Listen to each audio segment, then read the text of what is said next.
Hello， 大家好，歡迎嚟到我嘅 channel， 我係肥仔輝。咁今日同大家講到黃大仙靈籤第25籤。咁25籤係咩嚟㗎？係支上吉籤嚟嘅，恭喜晒先。咁佢係講朱洪武登基嘅。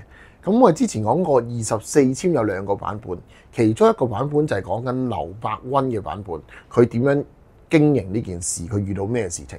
而呢一支籤就係講緊朱鎔基啦，即係朱元璋啦。所以好大機會咧，24籤係真係講緊劉伯溫嘅事情，跟住25籤順帶過就係朱元璋嘅事情。咁佢4句籤文就係咁講嘅：群山繞繞朝中岳，有此為臣列號班。拱立兩旁齊整肅，自居此地喜無歡。咁我哋知朱元璋係咩人嚟嘅呢？原來中國歷代皇帝咧，大部分啦或者絕大部分咧，本身佢就係一係大官出身啦，一係佢本身就係今日皇家子弟先有啦。即係中國人冇幾多個好似堯舜帝嗰啲禪讓咁犀利噶嘛，通常都佢本身就有能力或者係皇室等等。而朱元璋咧係差唔多講緊應該係最窮嗰個。佢出身係非常之差，有啲人話佢係平民，有啲人話佢係乞衣，有啲人話佢係和尚，甚至乎好多人話佢係目不識丁嘅。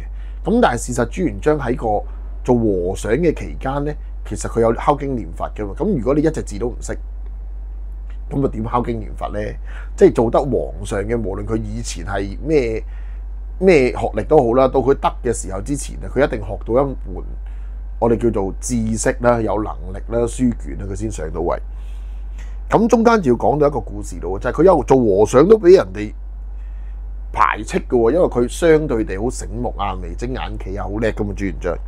咁佢心高氣傲就唔受用，做和尚又俾人排斥，咁就走佬啦。咁走佬就係投靠咗一個人，就投靠佢舅父郭光興。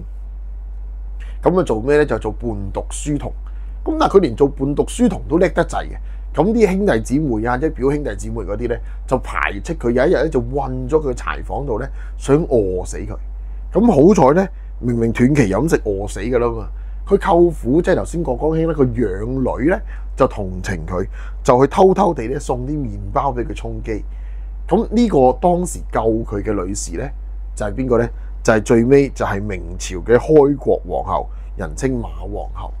咁去到呢度為止咧，我哋知道佢嘅感情生活就係至少古代皇帝嚟講，佢係一分到老，一路到最尾都係同一個人。開國皇后由佢低到佢高，一路幫助佢一路成長而成為皇帝，都係同一個皇后嘅。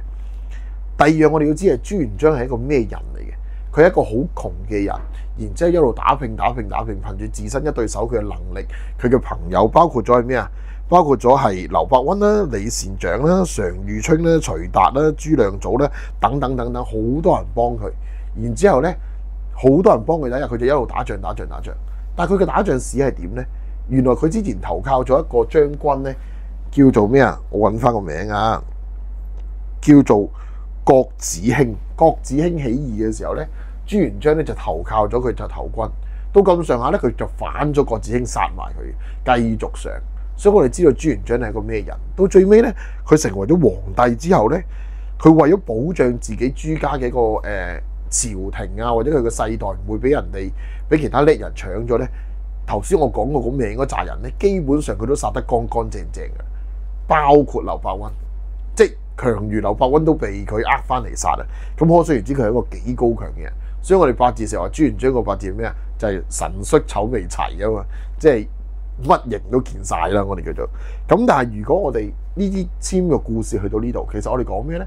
如果我哋感情佢冇嘢嘅喎，雖然係啲上吉籤，但係如果你係求咩啊？如果你係老細，你係大官，你係決策嘅人士，呢個係一個好好上嘅籤。但係如果你只係佢嘅一個合作伙伴，我調轉啦，求你嘅支籤係你跟老細做嘢嘅，你係一班人合作嘅。自己一班人 friend， 你問個問題係咁嘅，其實你就要諗下，你會唔會係劉伯溫，會唔會係常遇春呢？你點樣對待或者望緊呢件事呢？唔同角度之籤可能由上吉籤變成下籤，咁就要睇究竟你問嗰個角度係咩。所以我成日覺得每一支籤好玩在於咩呢？